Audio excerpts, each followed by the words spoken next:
Good morning students.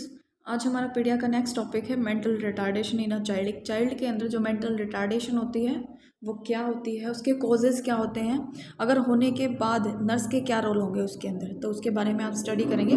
तो first है mental retardation एक न्यूरोलॉजिकल डिसऑर्डर होता है, यानी कि ये रिलेट करता है हमारे माइंड से, हमारे ब्रेन से, जिसमें क्या होती है malformation of your brain and brain does not proper functions to any reason. जिसमें क्या होता है, कोई हमारा जो ब्रेन होता है उसकी किसी भी माल फॉर्मेशन की वजह से हमारा ब्रेन अच्छे से काम नहीं करता। There is present below average intelligency level and lack of skills, lack of memory called the mental retardation. इसके अंदर क्या होता है, जो हमारा एवरेज स्कोर होता है इंटेलिजेंसी का वो बहुत ही लो होता है। स्किल्स है, मेमोरी है, ये सब चीज़ें क्या हो जाती है, बिल्कुल मिसबैलेंस हो जाती है, इनमें वेरिएशन आ जाती है, उसको हम बोलते हैं mental retardation. The child is unable to proper function than a mentally healthy person, यानी कि अगर मेंटली हेल्दी चाइल्ड के साथ उसकी कंपैरिजन की जाए तो उसके बॉडी के जितने भी फंक्शन हो गया या फिर जितनी भी एक्टिविटी होती हैं वो सब क्या हो जाती हैं, हाइपो के अंदर आ जाती हैं। The children are more affected than the adult, और बच्चे क्या होते हैं मेंटल रिटार्डेशन से सबसे ज़्यादा इफेक्टेड होते हैं दैन द एडल्ट। अब कोजेज़ क्या होंगे, कोजेज़ के अंदर बहुत सारे फैक्टर आते हैं, जैसे कि पहले आता है जेनेटिक फैक्टर। जेनेटिक फैक्टर में होता है कोई क्रोमोसोमल डिफेक्ट हो गया हो जिसकी वजह से उसके माइंड के अंदर कोई भी एबनॉर्मलिटी आ गई हो, या फिर ड्यूरिंग इंट्रायूट्राइन जो एक पीरियड होता है मदर ने अच्छे से कोई भी न्यूट्रिशनल डाइट नहीं लिया, जिसके अंदर क्या हो जाता है बेबी के अंदर वो मालफॉर्मेशन हो जाती है। और वो जो प्रॉब्लम है एक जीन से दूसरे जीन्स में ऐसे ट्रांसफ़र हो जाती है, यानी कि जो प्रॉब्लम एक जीन से दूसरे जीन में ट्रांसफ़र होते हैं उसे हम बोलते हैं जेनेटिक फैक्टर। नेक्स्ट आता है प्री नेटल फैक्टर। अब प्री नेटल फैक्टर में वो आ गया कि जेनेटिक जो हम प्रॉब्लम ले रहे थे इंट्रायूट्राइन से वो यहाँ रिलेट करेगा, जिसमें क्या होता है ड्यूरिंग द प्रेगनेंसी कोई ऐसी मदर को डिजीज़ हो गई हो लाइक रूबेला, सिफिलिस, हाइपोथायराइडिज्म, या फिर फिजिकल डैमेज, प्लेसेंटल डिसऑर्डर, कोई भी ऐसी प्रॉब्लम हो गई हो जिसका पूरा का पूरा इफेक्ट किस पर जाता है, बच्चे की हेल्थ पर पड़ता है, यानी कि वो मेंटल रिटार्ड हो जाता है, माल फॉर्मेशन हो जाती है उसकी ब्रेन की। नेक्स्ट आता है कि इंट्रानेटल जो फैक्टर होते हैं, जो इंट्रानेटल यानी कि during the delivery time, delivery के टाइम पर क्या क्या हो सकते हैं फैक्टर, यानी कि कई बार क्या होता है प्रोलॉन्ग लेबर की वजह से बच्चा डिस्ट्रेस में आ जाता है, बर्थ एस्फेक्सिया उसे हो जाती है, फिर डिफिकल्ट बर्थ या फिर डायस्ट्रोसिया वाली कंडीशन जब होती हैं तो बच्चे के माइंड पर बहुत ज़्यादा प्रेशर पड़ता है, तो उसी प्रेशर की वजह से क्या हो जाता है बच्चा कुछ टाइम के लिए मेंटल रिटार्ड हो जाता है, या फिर जो फोर्सेप डिलीवरी होती है उसकी वजह से भी क्या होता है मेंटल रिटार्डेशन बच्चे के अंदर देखने को मिलती है।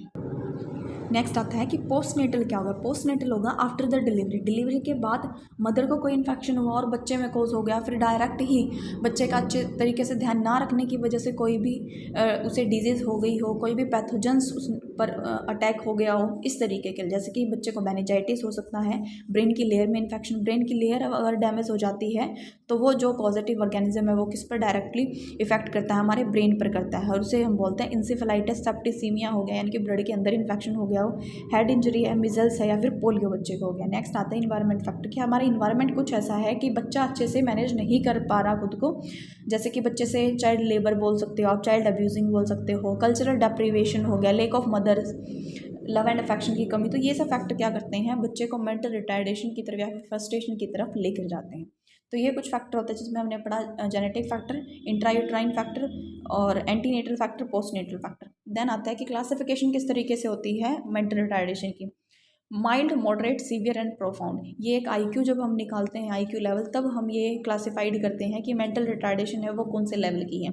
माइल्ड के अंदर आता है जिसके अंदर अगर बच्चा स्कोरिंग जो लेता है 50 to 70 है तो वो माइल्ड है, अगर वो 49 तक यानी कि 35 से लेकर 45 के बीच में होता है तो वो मॉडरेट है, 35 से बिलो होता है तो वो सीवियर है, 20 से बिलो है तो उसको हम प्रोफाउंड बोलते हैं, यानी कि ऐसी स्टेजेस में कोई ट्रीटमेंट पॉसिबल है ही नहीं। अब मेंटल रिटार्डेशन अगर किसी बच्चे के अंदर हो जाती है तो हमें क्या करना होता है, हम कैसे उस चीज़ को प्रिवेंट कर सकते हैं, किसी बच्चे को पेरेंटहुड काउंसलिंग हमें देखनी चाहिए कि उसके पेरेंट्स किस टाइप के हैं, प्री नेटल एग्जामिनेशन होना चाहिए कि मदर ऐसे कोई भी कोजेज़ ना हो, मदर के अंदर कोई भी ऐसी डिजीज़ ना हो जो आगे चलकर बेबी की मेंटल रिटार्डेशन के लिए इफ़ेक्ट करें, माल न्यूट्रिशन ना हो मदर, प्री नेटल इंजरी कोई मदर को नहीं होनी चाहिए, पोस्ट नेटल नहीं होनी चाहिए, ड्यूरिंग मतलब ये लगाओ तुम प्री नेटल, इंट्रानेटल और पोस्ट नेटल कोई भी ऐसी इंजरी नहीं होनी चाहिए जिसका डायरेक्ट इफेक्ट जाता है बच्चे के ब्रेन पर और वो मेंटल रिटार्ड हो जाए।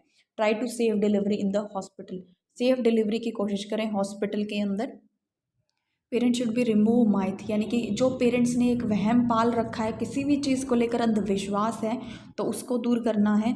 लव एंड अफेक्शन अगर आपको लगता है कि बच्चे के साथ कम है तो आप उसे फुलफ़िल कीजिए, स्पेसिंग रखिए बच्चे के लिए, ताकि हम क्या कर सके, पूरा का पूरा effect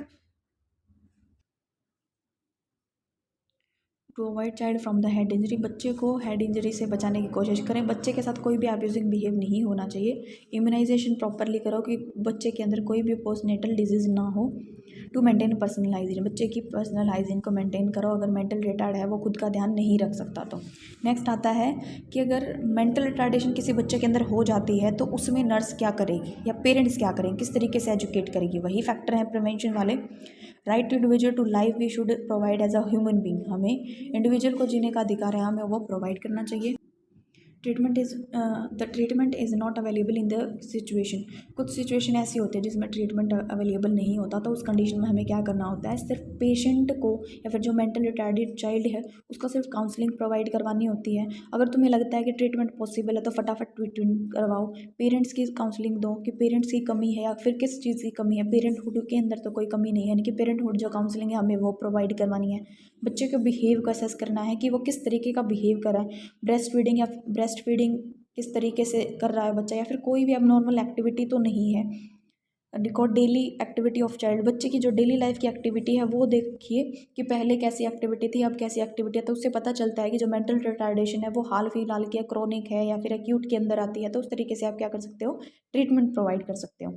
to support family about the child, यानी कि फैमिली की हेल्प कीजिए बच्चे को संभालने के लिए। इफेक्टिव मेथड दीजिए और ऐसे आइडियाज़ दीजिए फैमिली को ताकि वो बच्चे को मेंटल रिटार्ड से दूर रख सकें। सेल्फ केयर बच्चे के अंदर होनी चाहिए, आप बच्चे को बता सकते हैं अकॉर्डिंग टू द एज, या फिर पेरेंट्स को समझाइए।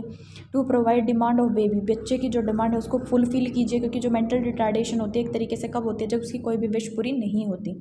The nurse take part in MR program to get new idea apply on the infant, nurse को क्या करना चाहिए, मेंटल रिटार्डेशन से जितने भी रिलेटेड प्रोग्राम है उन सबको क्या करना चाहिए, हमें यूज़ करना चाहिए इन्फेंट पे, फिर वो अप्लाई करना चाहिए। पार्टिसिपेशन काफ़ी अच्छा होना चाहिए। To provide proper mental retardation information to the child family, child की फैमिली को मेंटल रिटार्डेशन से रिलेटेड जो भी इन्फॉर्मेशन होती है उसके रिगार्डिंग वो हमें प्रोवाइड करवानी चाहिए।